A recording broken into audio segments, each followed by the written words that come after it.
Now I really have the great honor to introduce our first keynote speaker, Sango. As I mentioned, she's an associate professor at the National University Australia.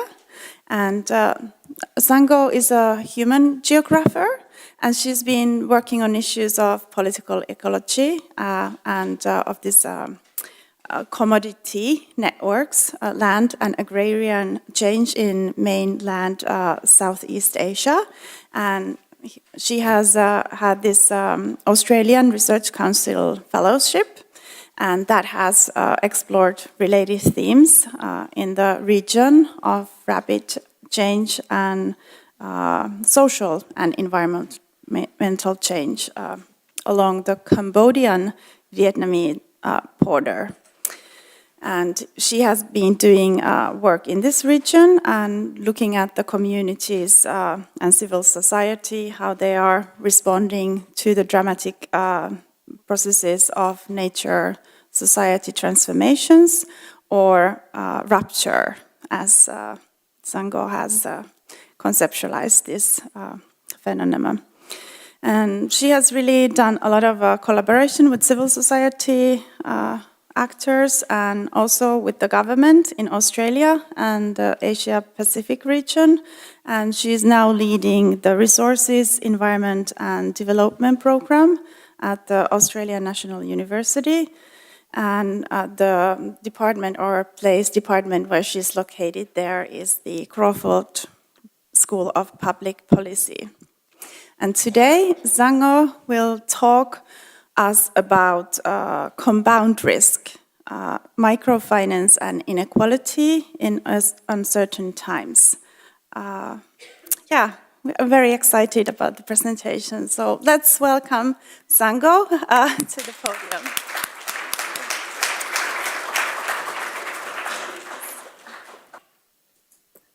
Hey.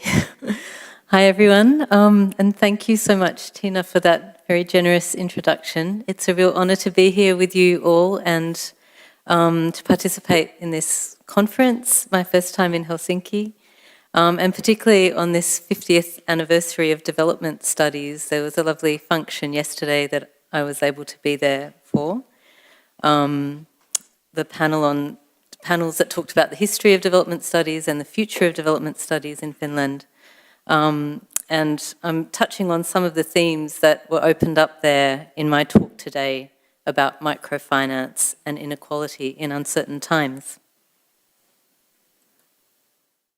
Phum Bay is a dispersed village in Cambodia's northeastern province of Mondulkiri. Its first inhabitants were an indigenous group known as the Stieng, but the post-conflict period of the 1990s brought a wave of migration from lowland areas of Cambodia. My first visit to Phum Bay was in 2013, when the village was already a busy hub of market farmers and traders with over 2,000 households. The village is located along a major road that runs between a protected forest and the Vietnamese border, with all the economic opportunities that that location provides. I was part of a research team that studied local engagements in the global market for forest carbon. The village was involved in a scheme to sell carbon credits to international buyers from the protected forest nearby. But in addition to this project's social impacts, we also found that broader market transformations were profoundly changing Phum Bay's landscape and community. The period from 2012 to 2013 was a watershed for this village. The Cambodian government scheme known as Order 01 was at peak implementation. This was a rapid land titling initiative that aimed to formalise rural landholdings and through this to drive market development. In Phum Bay, these newly issued land titles precipitated a lending boom. Microfinance institutions like the Asileda Bank had already been operating in the area for some years. People flocked to their new local branch with titles in hand to organise secured loans. Their loans were usually in the $1,000 to $2,000 range, but in some cases went up to $5,000 or even higher. a horde of smaller microfinance institutions competed to provide loans in the $500 to $2,000 range. Farmers used these funds to support their annual farming operations, to upgrade their houses, to cover sporadic costs like medical treatment, weddings and funerals. When I spoke to villagers in 2013, many had taken a loan within the previous year, straight after getting their land titles. Yet already they were struggling to maintain their repayments. One woman, who I'm calling Kanya, which is not her real name, said this: "My family gets no profit from our farm work. We work so hard and are always tired. We hire labour, but it seems like we work to feed the labourers. We buy herbicide to profit the sellers. We are in debt and our income only goes to pay our interest. We are left with nothing." Similar pressures were also cited by other farmers, and these insights inspired me to do more detailed research on the region's market transformations. When I returned to Pumprampe in 2016, I went looking for the families that I had met 3 years before. To my shock, I found that half of the indebted households that I had interviewed in 2013 had left the village after defaulting on loans and losing their land. Their neighbours said that these families had moved as far afield as Malaysia and Thailand in search of work. The growth of debt-related land loss is not unique to Pumprampe. It was confirmed in a Cambodia-wide study by that radical organisation, the World Bank, in 2015, which found that most rural land sales were distress sales to repay loans or to deal with health emergencies. Then, in 2019, a study by the Cambodian NGO Likado revealed that land loss through microfinance was emerging as Cambodia's new scourge for the rural poor.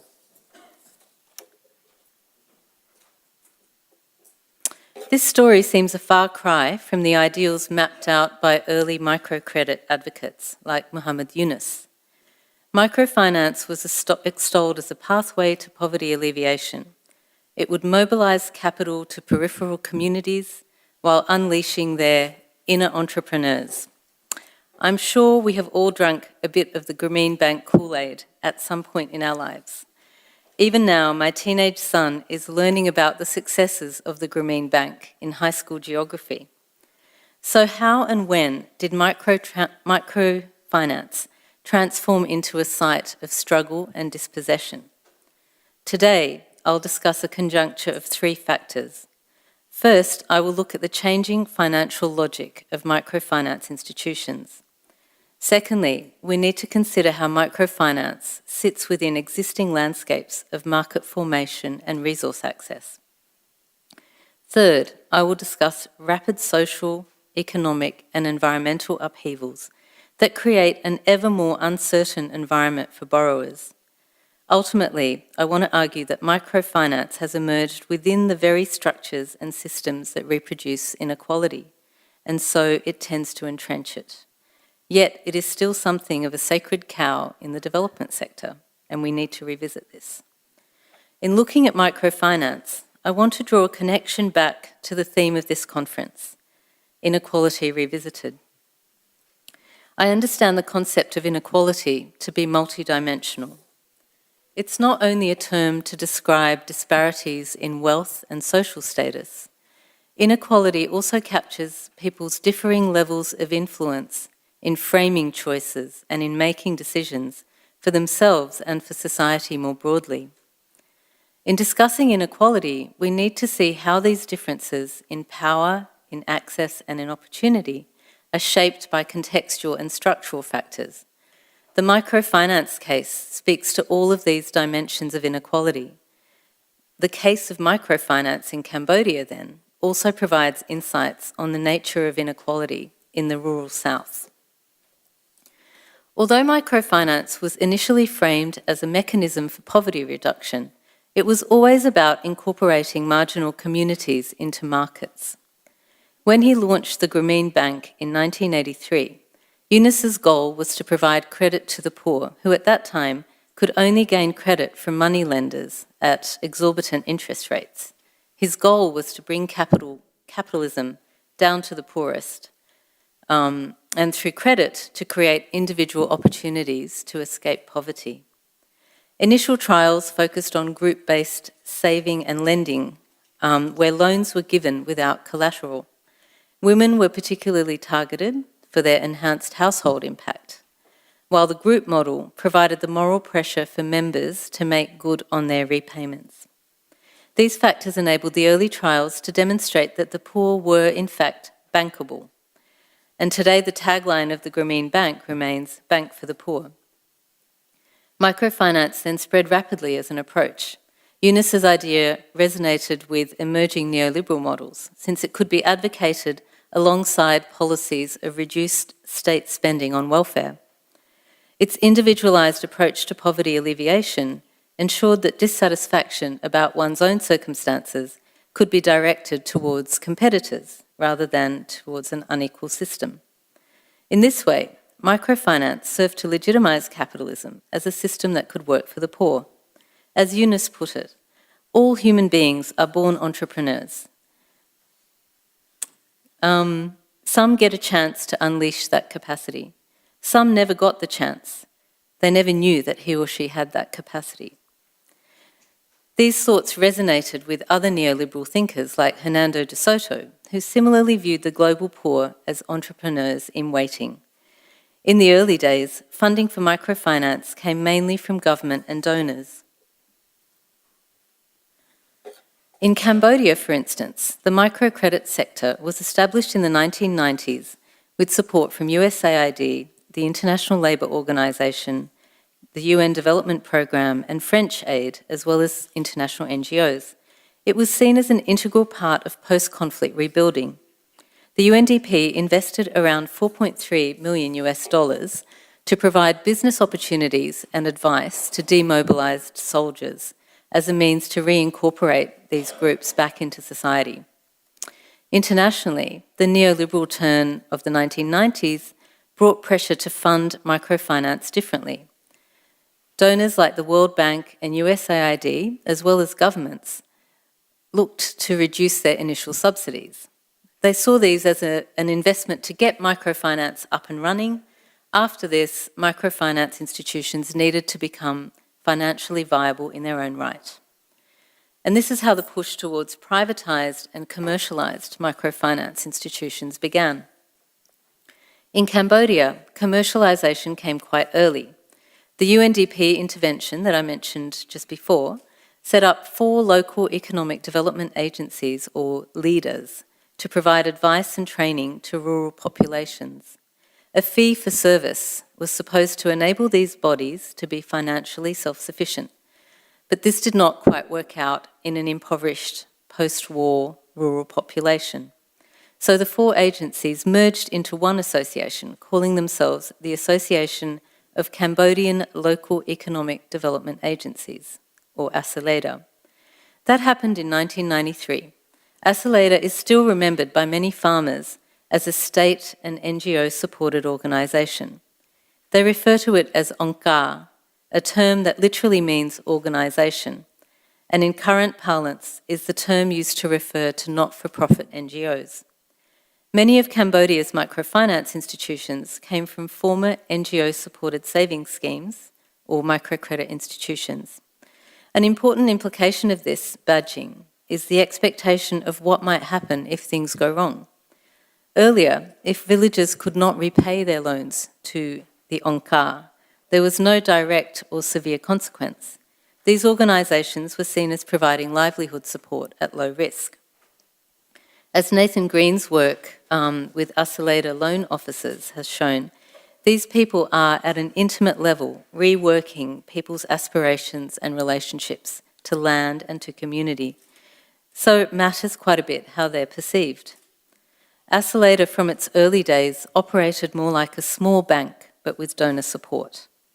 An early decision was made to charge near commercial rates of interest to promote its financial self-sufficiency, and later its profitability. In 2003, ASELEDA became a fully fledged commercial bank.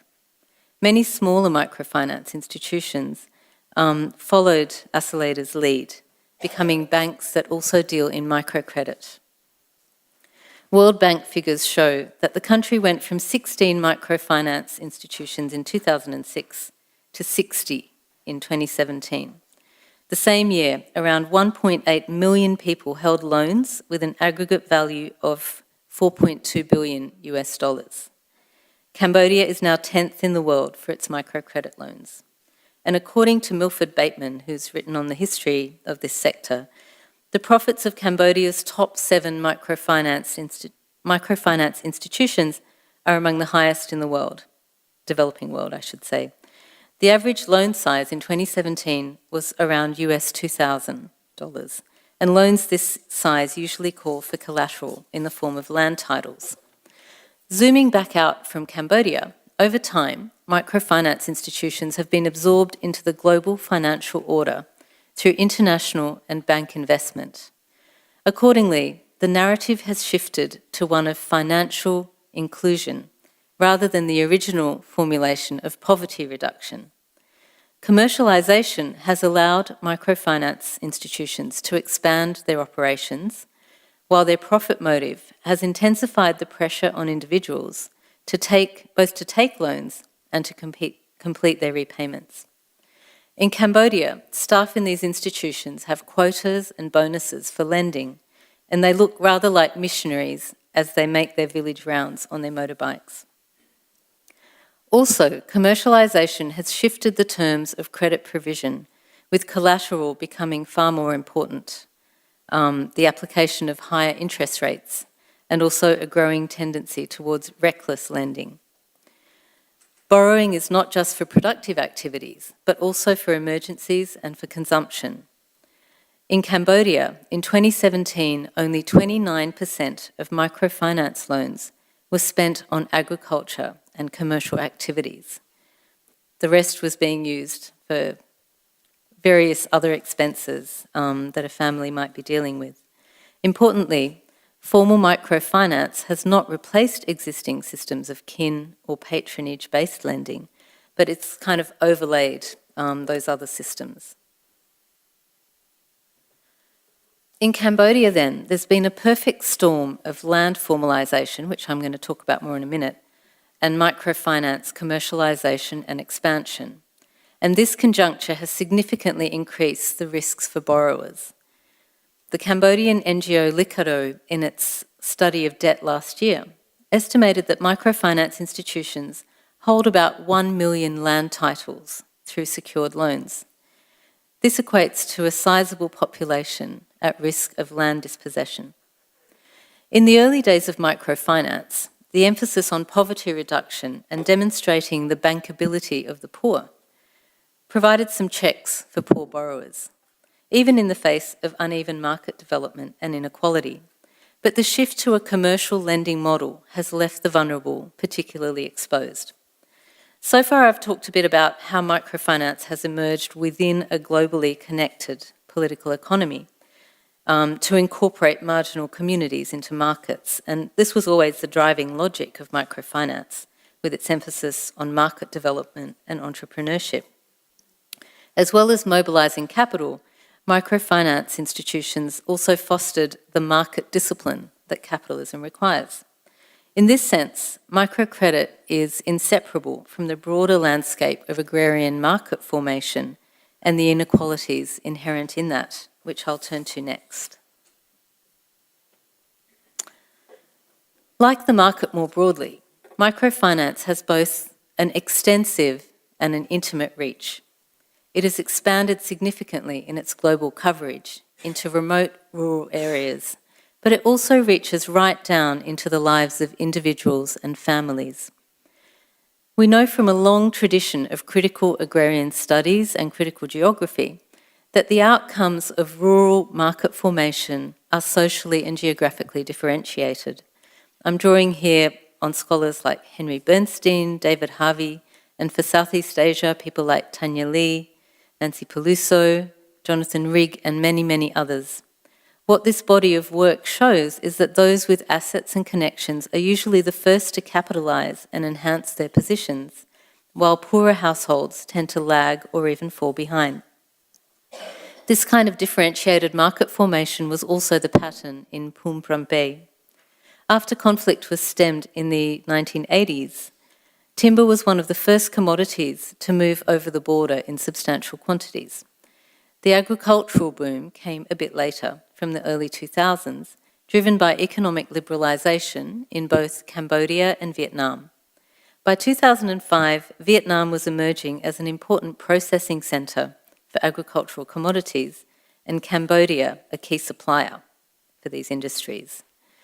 Market opportunities and the low population density in provinces like Mondulkiri provided a magnet for migration. People flocked there to grab land and to join the boom in market agriculture, and this picture shows one of these first migrants to the village in the 1990s.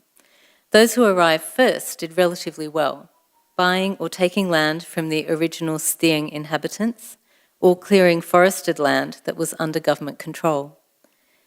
Elites with strong state connections acquired substantial land holdings during this period. Those who migrated later to Pumprambe usually had to buy land from these first settlers, but at the same time, people with strong government ties could still gain forested land that they subsequently cleared. This context of fluid land governance in provinces like Mondulkiri meant that land holdings for both migrants and Indigenous communities were mainly informal at the outset. From the early 2000s, the national policy supported formalisation of land. The 2001 land law was implemented with donor support and attempted to provide land titles, create land markets, and promote new investment. But titling was never completed at that time because of the fluidity and movement that was still going on in rural areas in that post-conflict period. And rural-to-rural migration is still very common in Cambodia, particularly to these frontier provinces. Fast forward to 2010, many rural people still lacked secure land access and were agitating to achieve it. Land conflicts were common, particularly around areas allocated for large-scale agro-industry. Added to this, there was a viable opposition party that posed a clear threat to the government in the 2013 national elections. So the government responded with its Order 01 policy that I mentioned before. Teams of university students worked closely with state officials across the country to measure farms, map boundaries, and title small holdings of up to 5 hectares. And this is a picture of one of the land titles that was issued during that process. The policy also had important anticipatory effects, producing a flurry of new land clearing, small-scale land grabbing, and cultivation of the fast-growing crop cassava. These actions aimed to demonstrate that land was in active use before land titling teams arrived.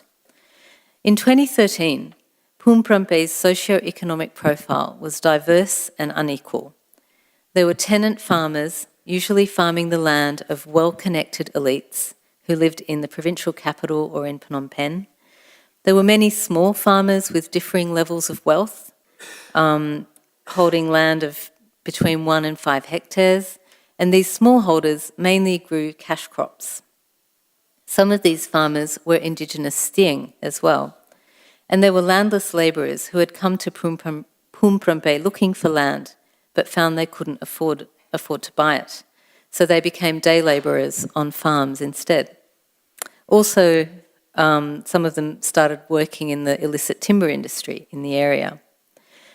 So when Pumprampe's boom in formal lending took off in 2013, it hit an unequal landscape where people already had different levels of income, assets, and were finding diverse ways to mobilise credit. Informal lending among kin was still quite important for the Indigenous Stieng. Migrant households also drew on personal loans of cash or in-kind help from their neighbours and kin. And traders were another important source of credit for them during the growing season. And there were also still some local savings groups and credit associations of the kind that the Grameen Bank first tested. And these were all kind of important for gaining small amounts of money when they needed it, and these were mainly unsecured loans requiring no collateral. But the 2013 boom in formal lending marked a distinct transition in the control of land and labour and capital in Phum Pram Bay.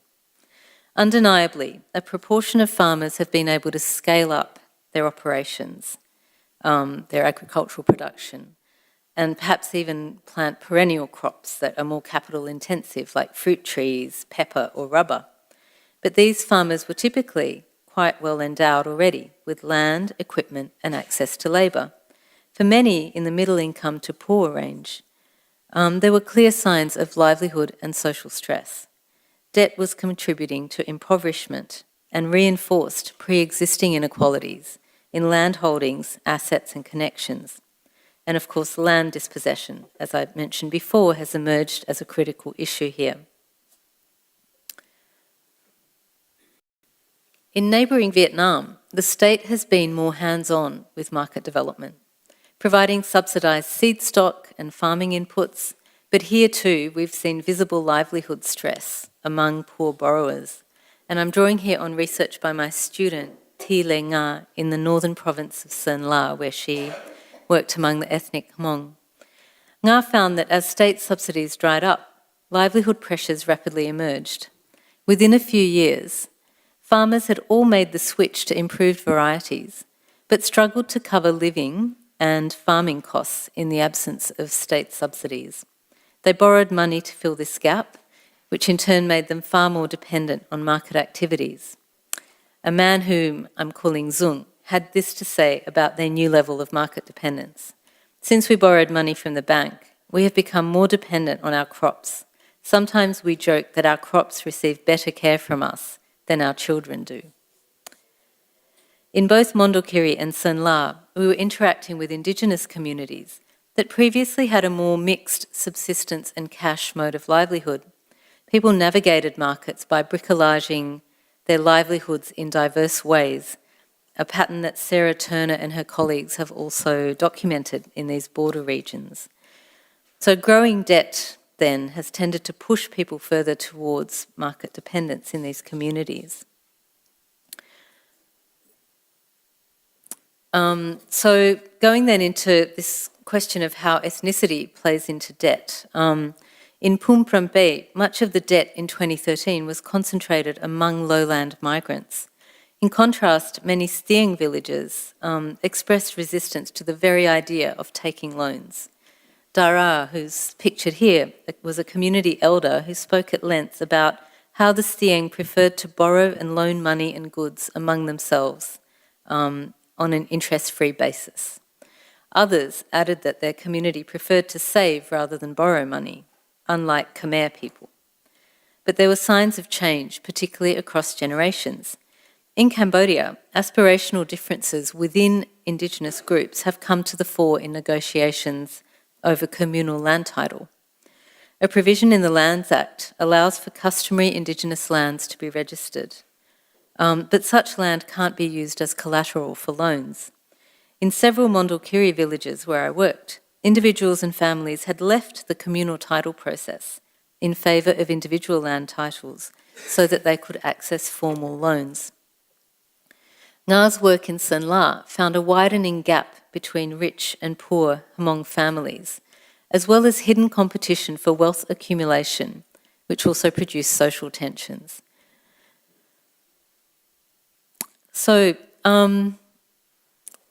just to bring some of those points about ongoing processes of market formation and land governance together, I think that inequality provides a really important analytical lens in studying these land and market governance processes. It directs our view beyond the aggregate or average benefit by disaggregating borrowers on the basis of their wealth, their ethnicity, or other variables. We can see far more clearly how debt is playing out for different households.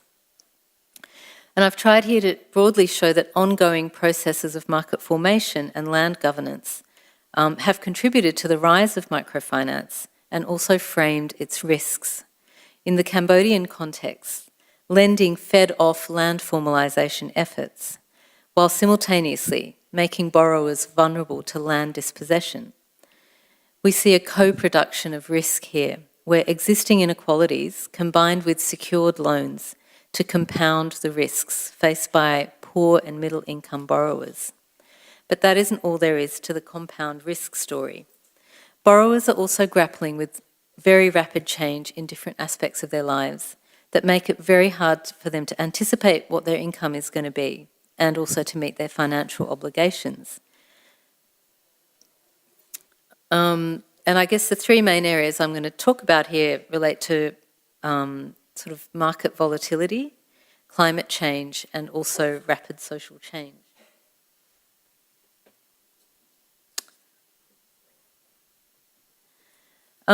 Volatile agricultural markets make for highly unpredictable and changeable incomes.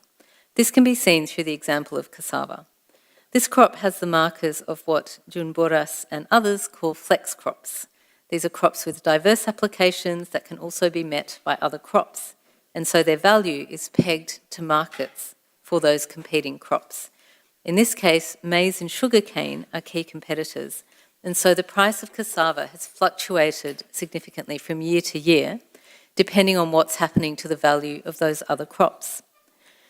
In 2016, when China removed state subsidies for maize production, the price of maize fell dramatically internationally, and so did the price of cassava. The price paid to farmers for fresh cassava by local Cambodian traders roughly halved over the course of a year between January 2016 and January 2017. You can imagine how this might impact farmers' capacity or their incomes and their capacity to maintain their loan repayments. Those who had sufficient assets to buffer a poor season could either get by or try to shift to different crops. Some even took loans to move into sort of more capital-intensive crops like pepper or rubber, which they thought would get a better long-term income. But those without a buffer faced critical livelihood pressures and often borrowed from other sources, from family and friends, to maintain payments on secured loans so that they wouldn't lose their land. Drought and disease have also impacted crops like cassava in recent years. Cassava disease started to take hold in Mondulkiri in 2017, and together with drought and declining soil fertility, it has severely impacted the productivity of this crop. As with price volatility, the impact on indebted farmers of disease and climate variability have been really significant. In Vietnam's Sơn La district, natural disasters like flooding and cyclones impose similar impacts. And with climate change, production levels and the capacity to make repayments over an extended period are becoming less certain than ever before. The poorest again seem the most vulnerable in this context. Turning to the uncertainties of rapid social change, labour migration is a key issue here. Past research shows that Cambodian households with formal credit were far more likely to have labour migrants in their families. Sometimes loans were used specifically to fund migration, particularly for international destinations like Thailand, Malaysia or Korea. Once family members have migrated to cities or other countries, their remittances can become an essential contribution to loan repayments. But there are costs and risks involved. This financial imperative can also place new stresses on family relationships and social reproduction. Green and Estes, in their 2019 paper, write about this, highlighting the exploitation and precarious forms of dependency that are emerging through the financialisation of these family relationships. At the same time, the labour opportunities that migrants go to can be precarious and uncertain. Work in other countries can involve fragile arrangements, illicit documentation, and exploitative work arrangements. And this article speaks to some of those issues on the slide. Migration then has a complex relationship with debt. It can enhance the capacity of families to maintain their repayments, but also brings inherent risks. and uncertainties for indebted families. I touched earlier on the use of loans for consumption, and borrowing for consumption can be particularly important for middle income and poor families.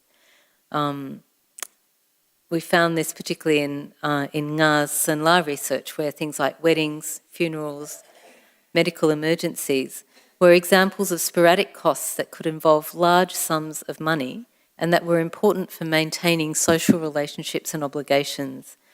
And similar patterns were also evident in Phum Pram Bay.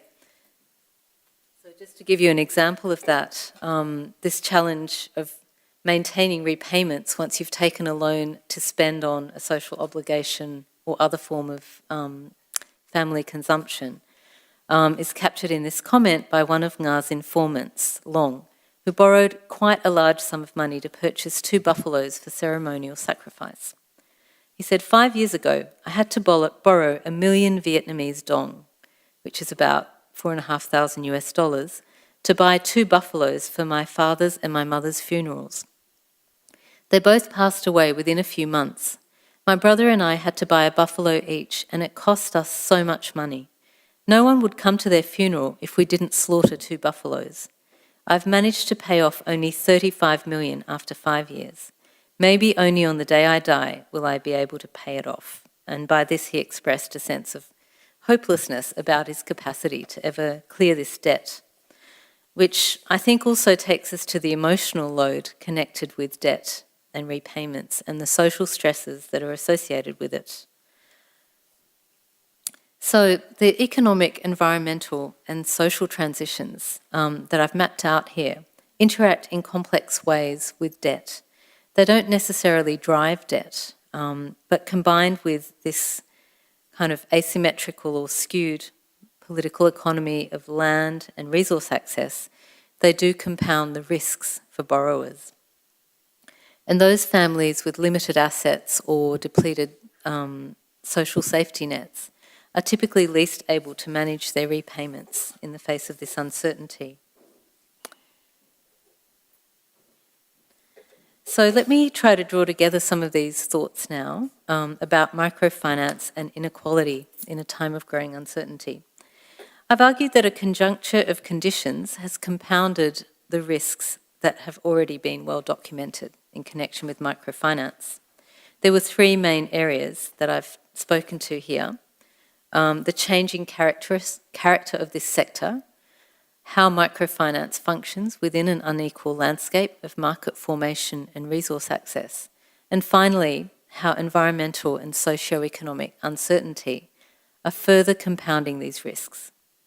Within these conditions, microfinance is contributing to inequality and co-producing new forms of risk for rural populations.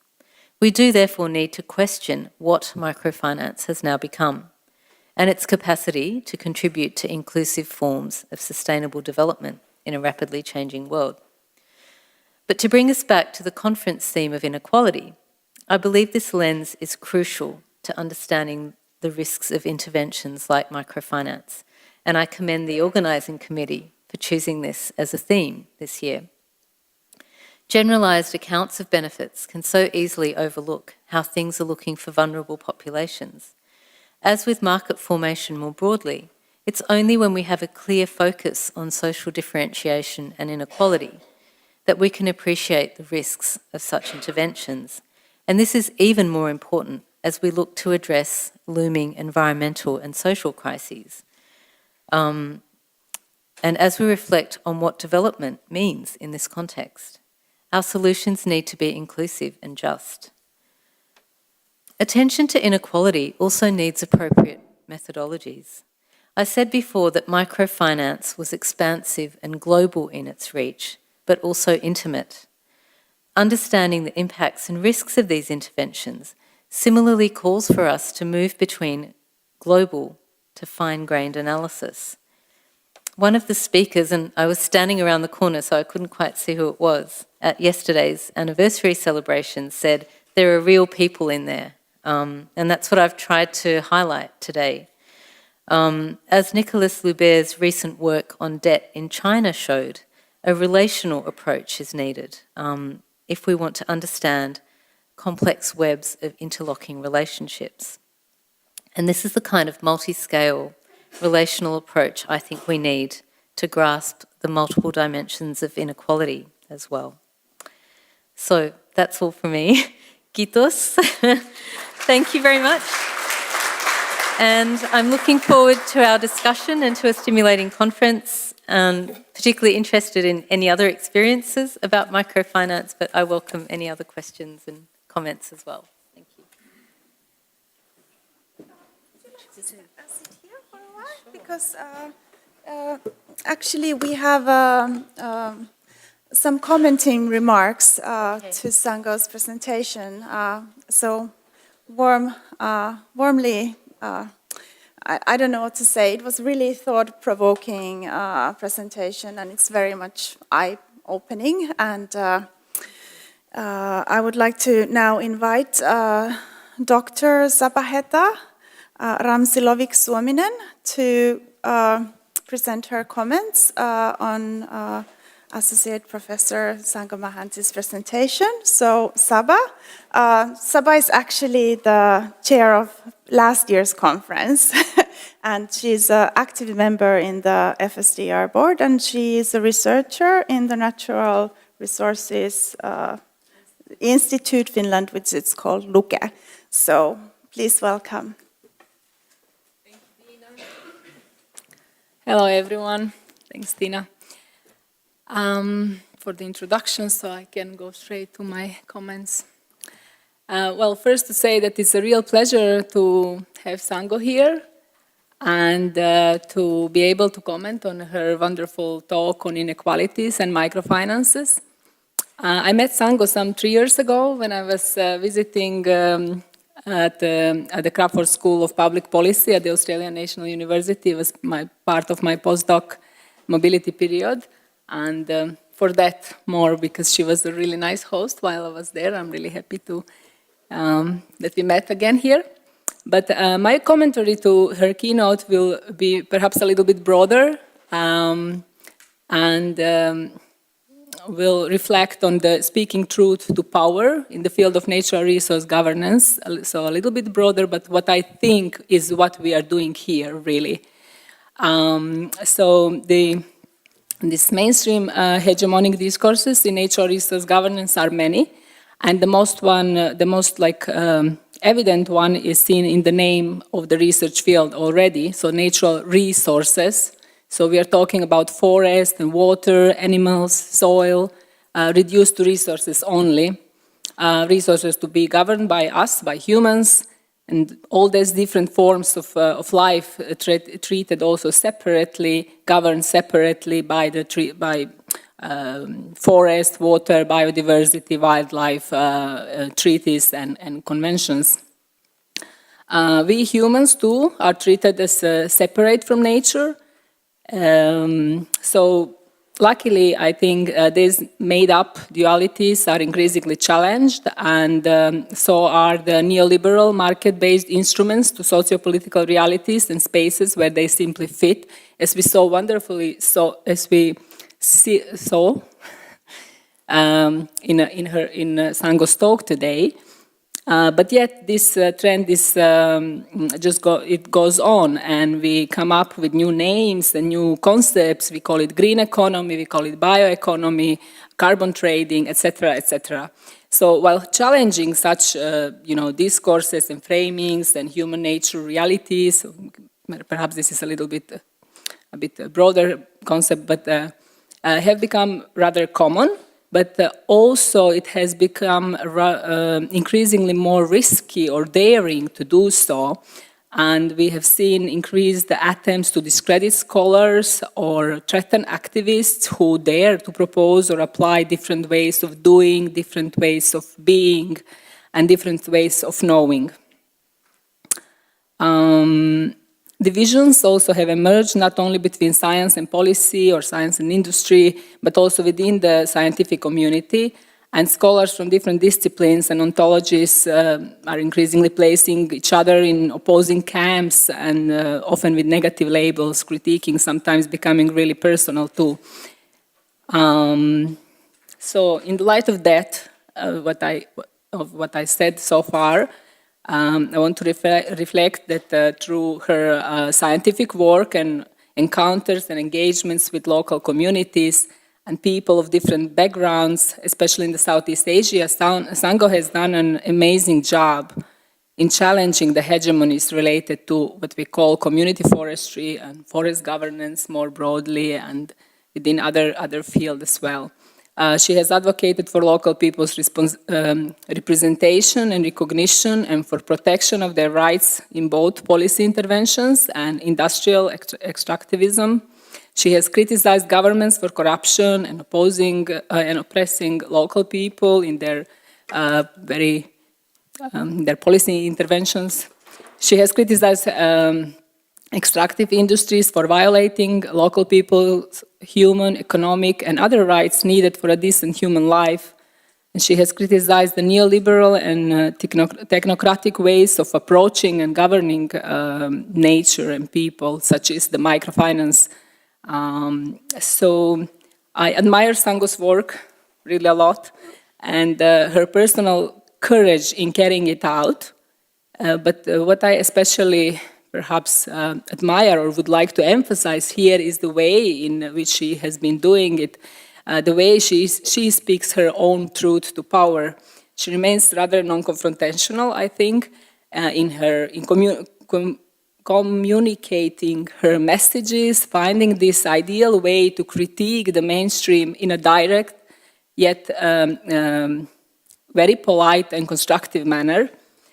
And I think, considering the divisions I mentioned in the beginning, this is a skill that we all could apply more and more often and more willingly. And it's a skill that nourishes cooperation rather than divisions.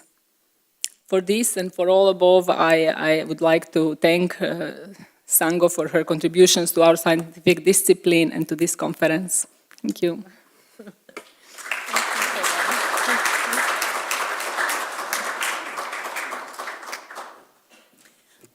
We have now a question and answer session, but if you would like to comment something on Saba's presentation, so you could have a short response before going into for the question. Or should I come back there? Perhaps, yeah, I'm not sure whether it's on, actually. I don't know if you can come here. So come over. Get the microphones in the meanwhile. Oh, thank you. I'd be really happy to take questions. Thank you so much, Saba, for those thoughts. I felt like you were talking about another human being. And I'm not always that polite, actually. But thank you for sharing that. Yeah, I'd really welcome any questions or comments. We have two microphones here, so we can pass it around.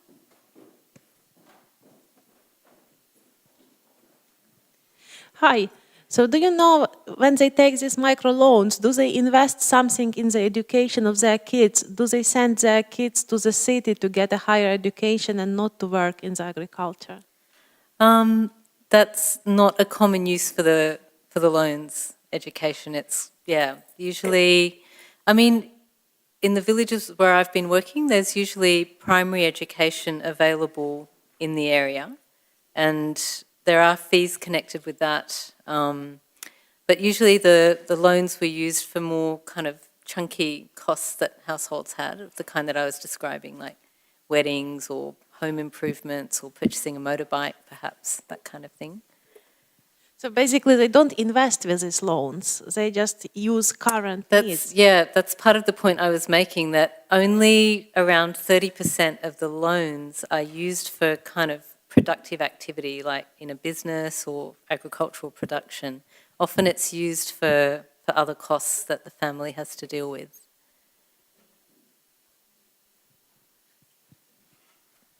My name is Kai Björk, and I have a question about land titles.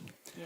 And the background to that question is that in my PhD dissertation, I found access to land to be one of the biggest bottlenecks in Africa and Far East Asia also as an obstacle to development or slowing down development. And second issue I want to mention is that my interest in the question is also that I worked in Phnom Penh for 2 years for Mekong River Commission, 98 to 2000. So I'm still very interested to hear news from Cambodia.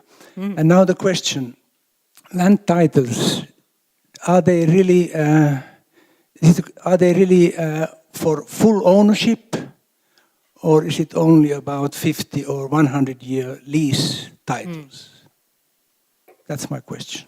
Yep, so the lease type system that you're talking about is what happens in Vietnam with the Red Books, where a farmer gets a Red Book certificate which is, has a 20-year duration, or 40 years if they have kind of perennial crops planted. But in Cambodia, this is like a freehold title. So they have kind of enduring rights to that land. But I can tell you more news about Cambodia maybe over coffee sometime. Yeah.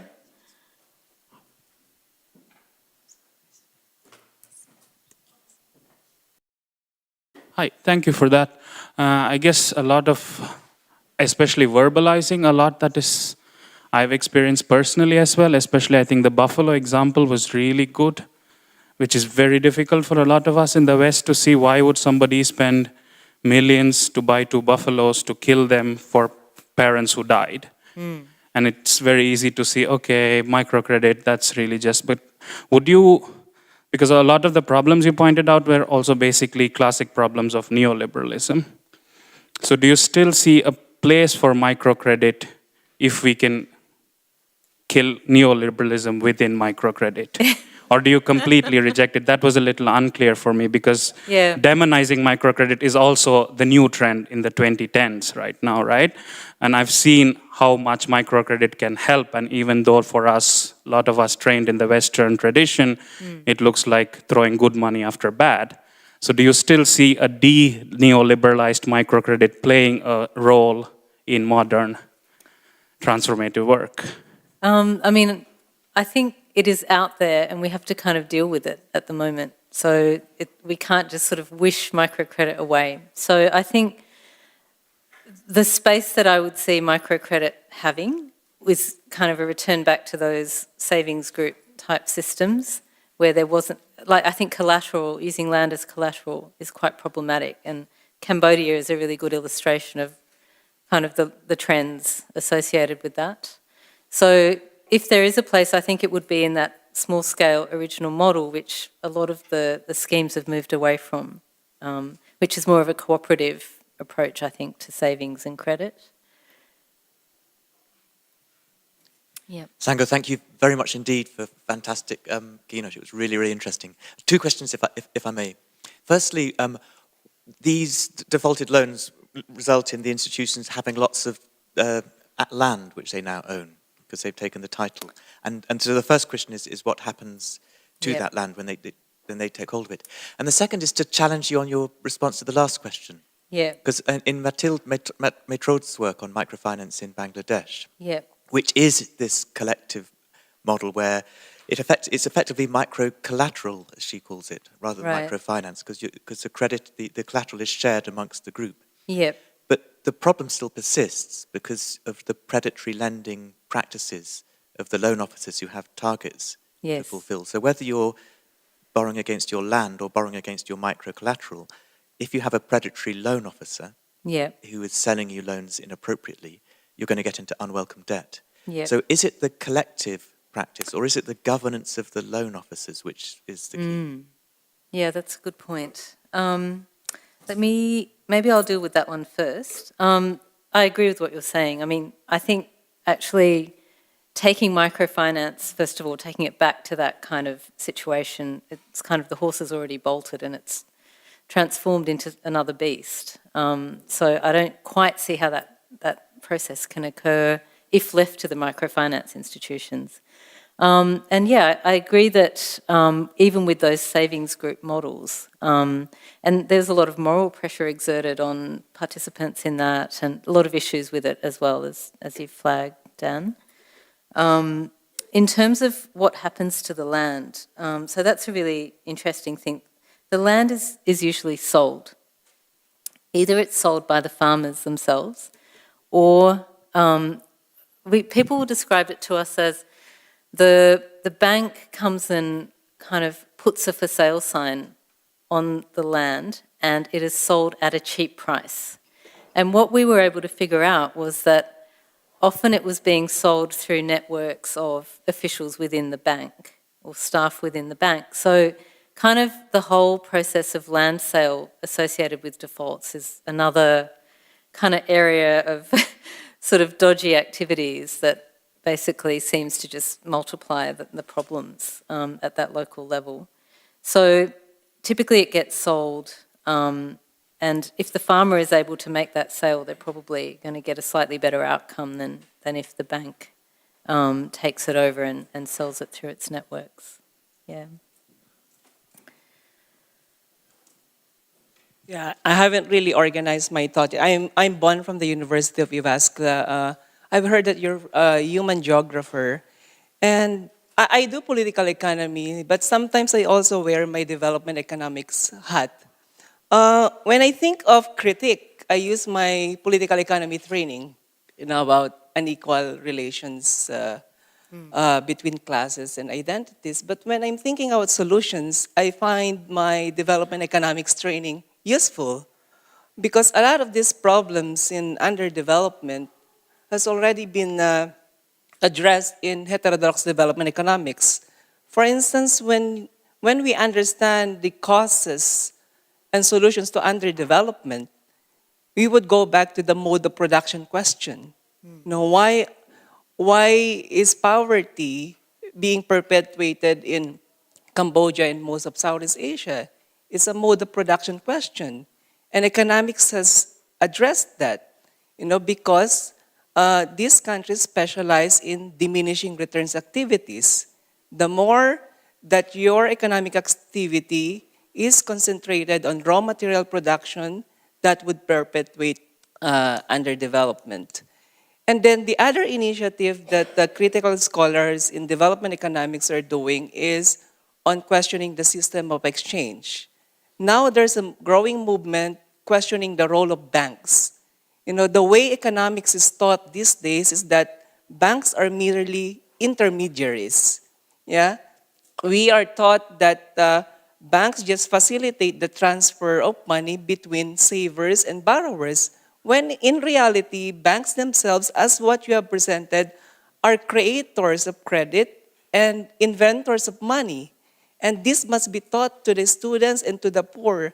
So in our popular education, I think we also have to discuss the importance of political economy, and at the same time, the basics of economics. I'm not talking about industrialization anymore, just like the old school type, but we have to think of economic activities that would make it possible that when they expand their production, their costs won't also be increasing. Yeah, their maintenance costs. So we really have to think about these economic mechanisms behind resolving underdevelopment and inequality. So have you thought about some economic solutions beyond, the usual politics of confrontation, resistance, and organizing and solidarity that we're thinking about? Yeah. I guess I'm not an economist, so that's kind of not how I think about solutions. I think the solutions that I think about in this context relate to ways that people can gain more agency and, agency within their lives in managing this kind of the circumstances they find themselves in gaining access to the resources that they need for their day-to-day lives and to gain kind of a secure place in their setting. I guess you're talking about sort of larger scale transformations, economic transformations that maybe reduce the number of people that are relying on farming, for example, in a country like Cambodia. Is that sort of where you were going with that? Yeah, I mean, I guess my observation is that those sort of transformations involve quite a lot of disruption and change for the people on the ground. We've seen that already through migration, urban migration to work in garment industries and so on in Cambodia. It's not a straightforward thing that can just, you can transition from being a farmer, growing cassava, to participating in sort of industrial activities. There are sort of social disruptions involved and so on. Yeah, I mean, I'm not really sure what else to say in response to your question. I mean, it's thought-provoking, and thank you for raising it. I guess I'll continue to think on that, but it's kind of, it's approaching it from a different lens, and I guess that's valuable to have that comment there. And maybe I'll chat to you more about it later on. Yeah, thank you for presentation. Very concrete and inspiring. Just a question about this civil society space for debating this matter in Cambodia. We know that Cambodia has had a rather authoritarian regime, and there has been a sort of a rather sometimes strong lash down of civil society discourses. So is there a common knowledge in Cambodia about these 7 big agencies, who owns them, what are their relations to the ruling party, and to the sort of elite structures which really govern the country? Thank you. Thank you. Yeah, I think the civil society question is really important in Cambodia. So when that report was released by Likado last year, within a week, they were instructed by the government to take it down off the website, and they had to remove it, and it was offline for, I think, about a month, and then was replaced. So during that time, what happened was a series of rebuttals from the government about what was claimed in the report, and then the larger microfinance institutions also kind of in cahoots with government were sort of questioning the validity of some of the data that they presented. So definitely in this specific case, there was immediate pressure from government and from the microfinance institutions, and they are quite closely meshed together. When this kind of information about sort of the dark side of microfinance is shared, and it's so important that people do understand what's going on and the risks around land dispossession in particular. But more broadly in Cambodia, there's been a very, gradually over the last few years, pretty much since in the lead up to the last election and in the aftermath of it, there's been a real tightening of space for civil society. There was a law on NGOs under discussion. I don't know if that's been enacted yet, but it was basically further reducing their rights and kind of ability to make public comment on things.